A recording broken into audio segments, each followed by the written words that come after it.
नमस्कार दोस्तों, 1 फरवरी साल 2003 नासा का कोलंबिया स्पेस शटल धरती पर वापस लौट रहा था। इसमें बैठे हैं 7 एस्ट्रोनॉट्स, जिनमें से एक इंडिया के लिए बहुत खास है, मिशन स्पेशलिस्ट कल्पना चावला। ये सभी एस्ट्रोनॉट्स 2 हफ्ते स्पेस में बिताने के बाद वापस धरती पर लौट रहे हैं और इनके परिवार और दोस्त इनका बेसब्री से इंतजार कर रहे हैं। इन सब के लिए ये फ्लाइट बड़ी खास है, लेकिन नासा के लिए ये एक बहुत ही आम रूटीन फ्लाइट है, क्योंकि स्पेस मिशन कोलंबिया प्रोग्राम की ये 28वीं फ्लाइट है। 8:44 स्पेस शटल धरती की एटमॉस्फेयर में री एंट्री मारता है। सभी सिस्टम्स एज एक्सपेक्टेड काम कर रहे हैं और सब कुछ नॉर्मल लग रहा है।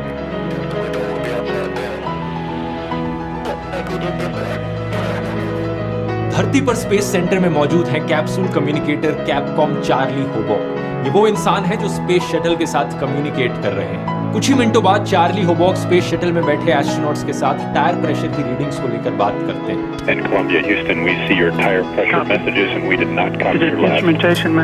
दूसरी तरफ से मिशन कमांडर रिक हस्बैंड अपना जवाब दे रहे थे कि अचानक से लाइन कट हो जाती है।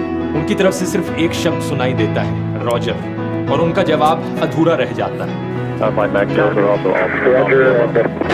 चार्ली होबॉक दोबारा से कम्युनिकेशन बनाने की कोशिश करते हैं, लेकिन दूसरी तरफ से कोई जवाब नहीं। 10 मिनट बीत जाते हैं, कोशिश जारी है, लेकिन दूसरी तरफ से अभी भी कोई जवाब नहीं। Columbia, Houston, UHF, com check. Space centre में मौजूद नासा की ये टीम इस बात से अनजान है कि कोलंबिया स्पेस शटल में एक धमाका हो गया है। कुछ ही मिनटों बाद कैनेडी स्पेस सेंटर पर एक कॉल आती है। जरा टीवी ऑन करके न्यूज चलाओ। न्यूज में कुछ ऐसे दृश्य दिख रहे थे। They've lost contact. We can only hope that what we're seeing is not the worst.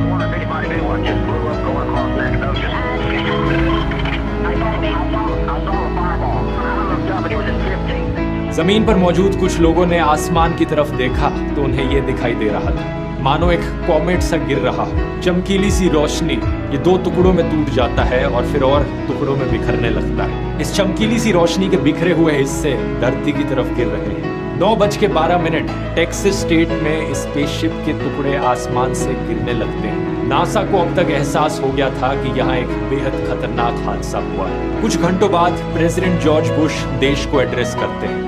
My fellow Americans, this day has brought terrible news and great sadness to our country. The Columbia is lost. There are no survivors.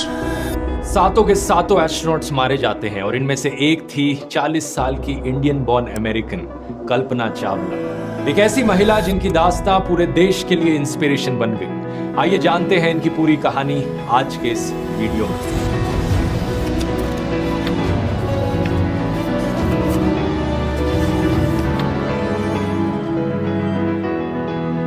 Kalpana Chawla का जन्म 17 मार्च 1962 को हरियाणा के करनाल शहर में एक conservative परिवार में हुआ था। इनके पेरेंट्स बनारसी लाल चावला और संज्योति चावला पार्टीशन के दौरान पाकिस्तान से इंडिया आए थे और कल्पना इनकी चौथी और सबसे छोटी संतान थी। जब इन्होंने स्कूल जाना शुरू किया तो कोई फॉर्मली नाम नहीं दिया गया था। घर पर इनको मोंटू करके पुकारते थे। जब उसकी बड़ी बहन स्कूल लेके गई, नाम पूछा तो हमने बोला नाम तो रखा ही नहीं है। घर का नाम उसका मुंडू ही बोलते थे सब उसको। तो जब जरूरत पड़ी तो इन्होंने अपना नाम खुद ही चुना, कल्पना, जिसका मतलब हो सकता है इमेजिनेशन। उस वक्त किसी ने कल्पना नहीं करी थी कि ये छोटी सी बच्ची आगे जाकर अपनी जिंदगी में क्या कर दिखाएगी। इनके भाई संजय चावला बताते हैं कि समाज के साथ इनकी जद्दोजहद बचपन से ही शुरू हो गई थी। मैं इन लड़कों को दिखा दूंगी, मैं कोई ऐसी लड़की नहीं हूँ। संजय कहते हैं कि एक बहुत ही डिटरमाइंड लड़की थी। 1960s का जमाना इमेजिन करो। आज के दिन भी हरियाणा में कई जगहों पर मेल चाइल्ड को प्रेफरेंस दी जाती है। उस जमाने में तो क्या होता हो। कल्पना चावला को स्पेस में दिलचस्पी आसमान में उड़ते हुए प्लेन्स को देखकर हुई थी। बचपन में अपने पिताजी के साथ लोकल फ्लाइंग क्लब में जाती थी और इनके पेरेंट्स ने इनकी इस दिलचस्पी को नोटिस करना शुरू किया। लेकिन आगे जाकर जब वो बड़ी हुई तो इनके पिता और इनके प्रोफेसर्स और टीचर्स सभी का यह कहना था कि इस प्रोफेशन को परस्यू मत करो, लड़कियों के लिए इस करियर पाथ में कुछ नहीं रखा। संजय चावला बताते हैं कि सबके लिए एक बहुत बड़ा शौक था। सबने उसे डिस्करेज करने की कोशिश करी कि मत करो ये, लेकिन कल्पना को कोई रोक नहीं सका। पंजाब इंजीनियरिंग कॉलेज से ये एरोनॉटिकल इंजीनियरिंग में अपनी बैचलर्स डिग्री कंप्लीट करती है और उसके बाद चली जाती है ये अमेरिका अपनी मास्टर्स डिग्री करने के लिए university of Texas. Even though इनके पिता इसको लेकर भी डिसअप्रूव कर रहे थे कि बाहर पढ़ने नहीं जाना चाहिए। Because I lived in India in a very small town and forget about space, I didn't even know if my folks were going to let me go to the engineering college. आगे चलकर साल 1988 में ये PhD भी कर डालती हैं aerospace engineering में यूनिवर्सिटी ऑफ कोलोराडो से। इस वक्त इनकी उम्र करीब 26 साल थी और नासा के एम्स रिसर्च सेंटर में ये काम करने लगती है। इनकी स्पेशलाइजेशन फ्लूइड डायनेमिक्स एयरक्राफ्ट, यानी इस चीज को स्टडी करना कि जो हवा है वो फ्लूइड की तरह किस तरीके से फ्लो करती है एयरक्राफ्ट्स के विंग्स के अराउंड और चारों तरफ से। इनके पास ढेरों पायलट के लाइसेंसेस थे, एयरप्लेन्स, ग्लाइडर्स और सी प्लेन्स सब उड़ाना जानती थी। साल 1991 में ये अमेरिकन सिटीजन बन जाती हैं और 1994 में नासा 4000 एप्लीकेंट्स में से 20 लोगों को एस्ट्रोनॉट ट्रेनिंग के लिए सिलेक्ट करती है, जिनमें से एक कल्पना चावला भी होती है। नवंबर 1997, 3 साल की ट्रेनिंग के बाद कल्पना अपनी पहली उड़ान भरती है स्पेस। कोलंबिया प्रोग्राम के अंडर फ्लाइट STS-87 इस स्पेस शटल में बैठकर ये 250 से ज्यादा ऑर्बिट्स लगाती हैं धरती के, 2 हफ्ते तक स्पेस में रहती है। STS का full form space transportation system, ये ऑफिशियल नाम था नासा के स्पेस शटल प्रोग्राम का। ये प्रोग्राम चौथा ऐसा प्रोग्राम था जिसमें ह्यूमन स्पेस फ्लाइट्स होती थी। पहला प्रोजेक्ट मर्करी, फिर प्रोजेक्ट जेमिनी और फिर सबसे फेमस वाला अपोलो प्रोग्राम और फिर ये वाला प्रोग्राम जो साल 1981 में शुरू हुआ। ये इतिहास का सबसे लंबा ह्यूमन स्पेस फ्लाइट प्रोग्राम था जो 2011 तक चला। यहाँ नासा का फोकस था रीयूजेबिलिटी, एक ही स्पेस शटल को बार बार ऊपर नीचे लेकर आया जाए, हर बार नए स्पेस शटल्स बनाने की जरूरत न पड़े। 2 मेन स्पेस शटल्स थे जो इस प्रोग्राम में यूज किए गए, पहला था चैलेंजर और दूसरा कोलंबिया स्पेस शटल। इस कोलंबिया डिजास्टर के बाद डिस्कवरी, एटलांटिस और एंडेवर स्पेस शटल्स भी इस्तेमाल किए गए, जो कि आज के दिन आपको म्यूजियम्स में मिल जाएंगे। इन सभी में से कोलंबिया पहला स्पेस शटल था जो स्पेस में गया अप्रैल 1981 में। डिजास्टर से पहले 27 सक्सेसफुल मिशन से कंप्लीट कर चुका था। अब आप यहाँ सोचोगे क्या एक शटल को इतनी बार यूज करना सेफ था? क्या यही कारण तो नहीं है इस डिजास्टर के पीछे? जवाब है नहीं। STS प्रोग्राम को स्पेसिफिकली रीयूजेबिलिटी के लिए ही डिजाइन किया गया था। हर फ्लाइट के बाद एक बहुत ही लंबा प्रोसेस होता था शटल्स को इंस्पेक्ट करने का, रिपेयर करने का और इन्हें रिफर्बिश करने का। कोलंबिया हादसे के पीछे जो एक्चुअल कारण था वो एक बहुत ही माइनर रीजन था, जिसकी बात आगे वीडियो में करते हैं। लेकिन एज अ कॉन्सेप्ट इस STS प्रोग्राम में कुछ गलत नहीं था। कोलंबिया स्पेस शटल की जो 24th फ्लाइट थी वो कल्पना चावला की पहली स्पेस फ्लाइट थी। STS-87 इसमें वो मिशन स्पेशलिस्ट का काम कर रही थी। फ्लाइट में एक रोबोटिक आर्म की वो मेन ऑपरेटर थी। इस फ्लाइट में उनका काम था एक रोबोट आर्म को ऑपरेट करना जो स्पार्टन सैटेलाइट को डिप्लॉय करे, एक ऐसी सैटेलाइट जिसे भेजा जाएगा सूरज की बाहर की लेयर को स्टडी करने के लिए।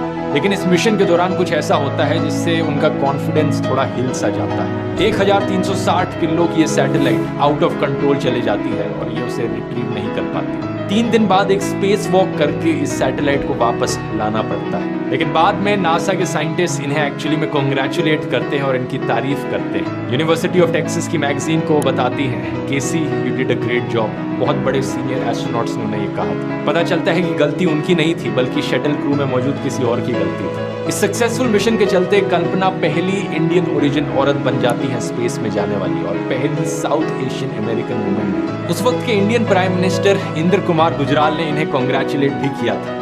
Yes, Mr. Gujral, I hear you loud and clear. How do you read me? Kalpana, we are proud of you, each one of us who has done such a pioneering work. Thank you, sir. Thank you very much. और कल्पना खुद कैसा feel कर रही थी पहली बार space में जाकर? उनका कुछ ऐसा कहना था। जब आप आसमान की तरफ देखते हो, तारों और गैलेक्सीज की ओर, आपको ऐसा महसूस होता है कि आप किसी छोटे से जमीन के टुकड़े के हिस्से नहीं बल्कि पूरे सोलर सिस्टम, पूरे ब्रह्मांड का एक हिस्सा हो। मतलब किसी शहर, किसी देश या किसी कॉन्टिनेंट से पहले हम इंसान पूरी धरती और सौर मंडल को बिलोंग करते हैं। ये फ्लाइट 16 दिन तक चली थी और इसमें कई और साइंटिफिक एक्सपेरिमेंट्स भी करे गए, जैसे कि ये देखा गया कि माइक्रोग्रेविटी में प्लांट की रिप्रोडक्शन कैसे काम करती है। लेकिन इससे भी ज्यादा दिलचस्प वो एक्सपेरिमेंट्स थे जो इनकी दूसरी और आखिरी फ्लाइट में करे गए क्रैश से पहले। 16 जनवरी 2003 सुबह के 10:29 कोलंबिया स्पेस शटल आखिरी बार इस धरती से रवाना होता है।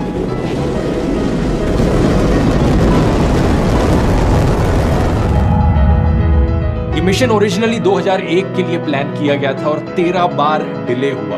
फाइनली 2003 में जाकर केनेडी स्पेस सेंटर से ये लॉन्च होता है। मिशन STS-107, इसमें टोटल में 7 एस्ट्रोनॉट्स थे जिन्हें लीड कर रहे थे कमांडर रिक हस्बैंड। एक पेलोड कमांडर थे माइकल एंडरसन और 3 मिशन स्पेशलिस्ट थे जिनमें से एक कल्पना चावला थे। पायलट थे विलियम मैकूल और इजराइल स्पेस एजेंसी से एक इलान रामोन भी थे जो पेलोड स्पेशलिस्ट थे। इन एस्ट्रोनॉट्स का मिशन था 24 घंटे नॉन स्टॉप एक्सपेरिमेंट्स करना। अब नॉन स्टॉप का मतलब ये नहीं कि बिना सोए, बल्कि शिफ्ट्स में काम करके ऑब्वियसली। 16 दिन तक जिस समय स्पेस में रहे इन्होंने करीब 80 अलग अलग एक्सपेरिमेंट्स किए, लाइफ साइंसेज, मटेरियल साइंस और फ्लूइड फिजिक्स की। कल्पना चावला फोकस कर रही थी माइक्रोग्रेविटी पर कि कैसे स्पेस में कंबशन होती है, कैसे आग को सप्रेस किया जा सकता है, कैसे क्रिस्टल ग्रोथ होती है और इवन प्रोस्टेट कैंसर कैसे ग्रो करता है स्पेस में। ज्यादा डिटेल्स में ना जाते हुए ये चीज़ काफ़ी दिलचस्प थी क्योंकि धरती पर मौजूद लेबोरेटरीज में जब सेल्स ग्रो करते हैं तो वो 2 डायमेंशनल मोनोलेयर्स में ग्रो करते हैं कल्चर डिशेस में, लेकिन स्पेस में सेल्स 3 डायमेंशंस में ग्रो करते हैं स्फीरॉइड्स की शेप में। सिमिलर तरीके से हमारी बॉडीज में कैंसर के ट्यूमर्स भी बनते हैं, तो इससे ट्यूमर बिहेवियर को समझने में काफी मदद मिली। इस मिशन में स्पेस हैब नाम की एक कंपनी ने भी नासा के साथ कोलैबोरेट किया था जिसकी मदद से दुनिया भर की यूनिवर्सिटीज, कंपनीज और सरकारी एजेंसीज स्पेस में अपनी रिसर्च कर सकती थी बिना खुद से स्पेस में जाए। मतलब उनके बिहाफ पे ये एस्ट्रोनॉट्स एक्सपेरिमेंट्स कर रहे थे। In fact Australia, China, Israel, Japan, USA जैसे देशों के 6 स्कूलों से बच्चों को लिया गया जो अपने एक्सपेरिमेंट्स करवाना चाह रहे थे इन astronauts. Spiders, silkworms, organic crystals, मछलियाँ, मधुमक्खियाँ, एंट्स, ये सब कैसे रिएक्ट करते हैं स्पेस में, बच्चे जानना चाहते थे और इसको लेकर भी एक्सपेरिमेंट्स हो रहे थे। फूलों को लेकर एक बड़ी इंटरेस्टिंग चीज़ पता चली इन एक्सपेरिमेंट्स में कि जो सुगंध इन फूलों की होती है धरती पर, स्पेस में उनकी स्मेल ही बदल जाती है। क्योंकि मिशन के दौरान भी कॉन्स्टेंटली सारा डेटा धरती पर ट्रांसमिट किया जा रहा था, तो अप्रोक्सीमेटली 30% जो डेटा था इन एक्सपेरिमेंट्स का उसे सेव किया गया और कलेक्ट करके ग्राउंड स्टेशंस में रखा गया। कुछ सक्सेसफुल एक्सपेरिमेंट्स के वीडियोस भी रिकॉर्ड किए गए जो बच्चों को वापस भेजे गए, जैसे कि चींटियों को लेकर और क्रिस्टल्स को लेकर। लेकिन 40 से ज्यादा एक्सपेरिमेंट्स ऐसे भी थे जिनका कोई डेटा वापस नहीं मिल पाया इस हादसे की वजह से। वैसे यहाँ डेटा की बात करते हुए आपको बताना चाहूंगा, डेटा आज के दिन एक बहुत इंपॉर्टेंट चीज बन चुकी है। जब भी आप किसी वेबसाइट पर जाते हैं या कोई वीडियो देखते हैं ऑनलाइन, आप अपना डिजिटल फुटप्रिंट पीछे छोड़ जाते हैं। आपके डेटा का इस्तेमाल किया जाता है कई अलग अलग चीज़ों के लिए और आपको ऑनलाइन ट्रैक करने के लिए, और सबसे अच्छा तरीका अपने आप को ऑनलाइन ट्रैक करने से बचाने का है एक VPN का इस्तेमाल करना। और मेरी राय में one of the best VPN apps है NordVPN, जो कि आज के वीडियो के स्पॉन्सर भी है। एक VPN के जरिए आप इंटरनेट ट्रैफिक को इनक्रिप्ट कर लेते हो। इसका मतलब जो आपका IP एड्रेस है वो किसी और को नहीं दिखता। इससे आपकी लोकेशन स्पूफ करी जा सकती है। जब आप किसी वेबसाइट को खोलोगे तो आप उस वेबसाइट को बेवकूफ़ बना सकते हो कि आप इंडिया से नहीं बल्कि अमेरिका से उस वेबसाइट को खोल रहे हो। तो 2 बड़े फायदे हुए, एक तो कि वेबसाइट्स आपका कोई रिकॉर्ड नहीं रख सकती, और दूसरा कंट्री रिस्ट्रिक्शंस को बाईपास करने के लिए बहुत ही बढ़िया ऑप्शन है। कई ऐसे देश होते हैं जहाँ पर कोई फिल्म या कोई शो चल नहीं रहा होता, किसी YouTube वीडियो को ब्लॉक किया जाता है किसी देश में, तो आप अपनी लोकेशन बड़ी आसानी से VPN के जरिए बदल सकते हो और उन चीज़ों को एक्सेस कर सकते हो। NordVPN को अगर आप अभी ज्वाइन करोगे तो आपको एक बहुत बड़ा डिस्काउंट मिलेगा, प्लस 4 एडिशनल महीने फ्री मिलेंगे अगर आप इस लिंक का इस्तेमाल करोगे तो। NordVPN.com/Dhruv। ये रिस्क फ्री है। NordVPN की 30-day मनी बैक गारंटी के साथ। इसका लिंक नीचे डिस्क्रिप्शन में मिल जाएगा या फिर सीधा आप जा सकते हैं NordVPN.com/Dhruv। आइए अब टॉपिक पर वापस आते हैं। हालांकि एक इंटरेस्टिंग चीज यहाँ पर, राउंड वॉर्म्स का एक लाइव ग्रुप था जो इस डिजास्टर को सरवाइव कर गया सिर्फ कुछ माइनर हीट डैमेजेस के साथ, क्योंकि इन्हें एक एल्यूमिनियम के कैनिस्टर्स में रखा गया था। और हादसे के बाद जो टूटे हुए पीसेस रिकवर किए गए स्पेस शटल के, उनमें 5-6 ऐसे कैंस पाए गए जिनकी पेट्री डिशेस में ये राउंड वॉर्म जिंदा था। आगे चलकर जो मिशंस हुए, जैसे कि 2011 में स्पेस शटल एंडेवर का STS प्रोग्राम का सेकंड लास्ट मिशन हुआ, उसमें इन राउंड वॉर्म्स के कुछ डिसेंडेंट्स को उसमें भेजा गया। लेकिन अब आते हैं इस वीडियो के सबसे बड़े सवाल पर, आखिर क्या कारण था इस बड़े हादसे के पीछे? क्या पायलट ने कुछ गलती करी या फिर किसी और क्रू मेंबर ने कुछ जल्दबाजी में गलती से कुछ डिसीजंस ले लिए? किसी एस्ट्रोनॉट की कोई गलती थी? सच बात यह है दोस्तों कि इनमें से कोई भी कारण नहीं था। कोलंबिया में मौजूद इन 7 एस्ट्रोनॉट्स में से किसी ने कोई भी गलती नहीं करी थी, और इन सबको हादसे से कुछ 3 से 4 मिनट पहले तक कोई अंदाजा भी नहीं था कि क्या होने वाला है। इस वीडियो रिकॉर्डिंग को देखिए, हादसे से कुछ मिनट पहले की रिकॉर्डिंग है ये।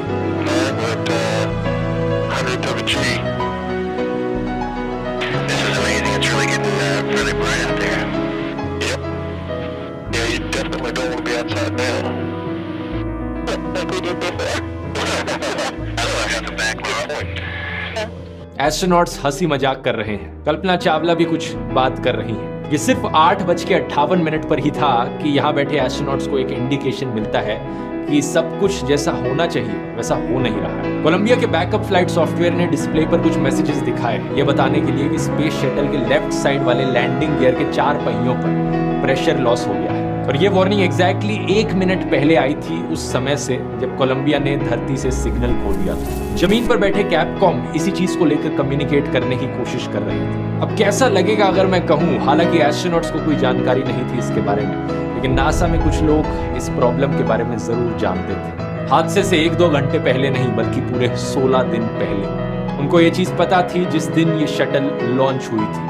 बात यह है कि कोलंबिया की लॉन्च के 81 सेकंड बाद एक फोम का छोटा सा टुकड़ा शटल से अलग होकर लेफ्ट विंग पर जाकर टकरा गया था। ये फोम उनमें से था जिसको यूज किया जा रहा था कोलंबिया के एक्सटर्नल टैंक को मेन शटल से कनेक्ट करने के लिए। ज्यादा बड़ा टुकड़ा नहीं था, सिर्फ 60 सेंटीमीटर लंबा और करीब 40 सेंटीमीटर चौड़ा था। इसका वजन सिर्फ 750 ग्राम था, लेकिन ये लेफ्ट विंग पर जाकर इतनी तेजी से टकराया कि इसकी वेलोसिटी उस वक्त एस्टिमेट करी जाती है कि 700 से लेकर 900 किलोमीटर प्रति घंटे के बीच में होगी। इस चीज के होने के 2 से 3 दिन बाद नासा के कुछ इंजीनियर्स ने एसटीएस प्रोग्राम के मैनेजर रॉन डी डेटरमोर को बोला कि पिक्चर्स लिए जाएं इस डैमेज को पता करने के लिए कि यहाँ क्या डैमेज हुआ है स्पेस शटल को, हम अपनी अमेरिकन स्पाई सैटेलाइट्स का इस्तेमाल कर सकते हैं। लेकिन इंजीनियर्स ने बताया कि चीफ ने इस रिक्वेस्ट को मना कर दिया था।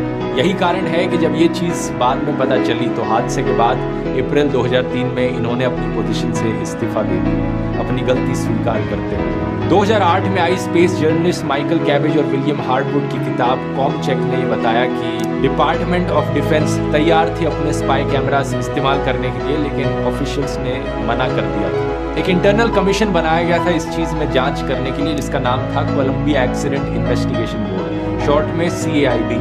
अगस्त 2003 में इस कमीशन ने अपनी एक बहुत बड़ी रिपोर्ट निकाली जिसमें डिटेल में एक्सप्लेन किया कि ये कोलंबिया डिजास्टर क्यों हुआ था और किस कारण की वजह से हुआ था। इस रिपोर्ट में एक बार फिर से मेंशन किया गया था नासा की नेग्लिजेंस को, नासा के human space flight chief William Reddy का फेलियर, इस ऑफर को ना एक्सेप्ट करना कि स्पाई सैटेलाइट्स का इस्तेमाल करके हम शटल के डैमेज को देख लें। यही कारण कि इस डैमेज को जांचा नहीं जाता और अगले 15 दिन तक ये मिशन एज पर प्लान चलता है, अंटिल 1 फरवरी जब मिशन खत्म होने के बाद स्पेस शटल को धरती पर वापस लौटना था। स्पेस शटल के लेफ्ट विंग पर ये जो डैमेज हुआ था इसकी वजह से एक छोटा सा होल आ गया था और धरती के एटमॉस्फेयर में नीचे आते हुए ये डैमेज और बड़ा होता गया। एक छोटे से होल की वजह से हवा लीक करने लगी और आमतौर पर एक थर्मल प्रोटेक्शन सिस्टम होता है जो स्पेस शटल के अंदर टेम्परेचर मेंटेन करता है, लेकिन हवा की वजह से ये होल और बड़ा होता गया और देखते ही देखते एक सूटकेस जितना बड़ा इंसुलेशन का पीस टूट चुका था। कोलंबिया का एक बहुत बड़ा हिस्सा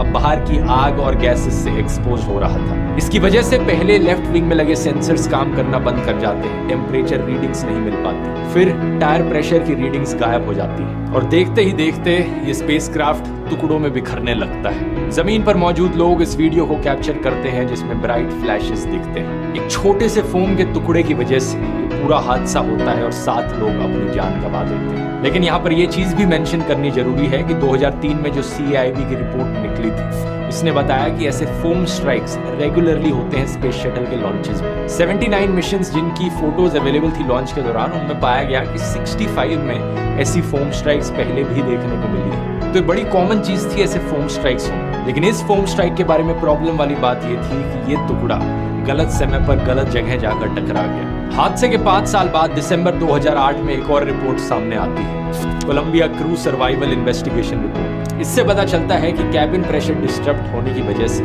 एस्ट्रोनॉट्स की मौत कुछ ही सेकंड के अंदर हो गई थी। जब कोलंबिया स्पेस शटल वायलेंट तरीके से बिखर रहा था तो उन्हें कोई हीट या डैमेजेस इस तरीके से सहने नहीं पड़े। इस रिपोर्ट में क्रू के आखिरी मिनटों को रिकंस्ट्रक्ट करने की कोशिश करी। क्या हुआ उन आखिरी मिनटों में? चारों तरफ वार्निंग साइंस और अलर्ट्स बज रहे थे, टायर प्रेशर की प्रॉब्लम, लैंडिंग गियर की प्रॉब्लम। इस रिपोर्ट में यह भी लिखा गया कि अगर कैबिन में बेहतर इक्विपमेंट मौजूद होती तब भी एस्ट्रोनॉट्स की जान नहीं बचाई जा सकती थी। The breakup of the crew module and the crew's subsequent exposure to hypersonic entry conditions was not survivable by any currently existing capability. इस हादसे के बाद नासा ने स्पेस शटल प्रोग्राम को 2.5 साल के लिए रोक दिया और सबसे इंपॉर्टेंट चीज, फोम रैम्प का जो डिजाइन था वो भी बदला गया। अब इस तरीके से डिजाइन बदल के किया गया कि इस तरीके से हादसा दोबारा ना हो सके, और थैंकफुली आज के दिन 20 साल बाद भी ऐसा कोई हादसा दोबारा नहीं हुआ। आगे स्पेस शटल प्रोग्राम को तब तक कंटिन्यू रखा गया जब तक इंटरनेशनल स्पेस स्टेशन बनकर तैयार नहीं हो गया। जुलाई 2011 में जब इसे फाइनली खत्म किया जाता है तब तक 135 मिशंस इस प्रोग्राम में किए जाते हैं और ये 30 साल पूरे कर लेता है। इन 30 सालों में टोटल में 14 एस्ट्रोनॉट्स अपनी जान गंवाते हैं अनफॉर्चुनेट एक्सीडेंट्स में, और इसी में से एक कल्पना चावला।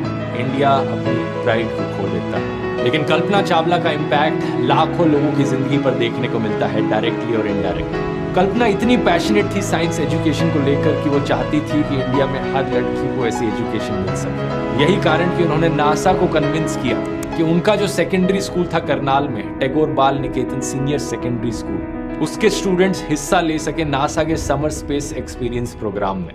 1998 के बाद से हर साल ये स्कूल 2 लड़कियों को अमेरिका भेजता था ह्यूस्टन में, for the foundation for international space education United space school.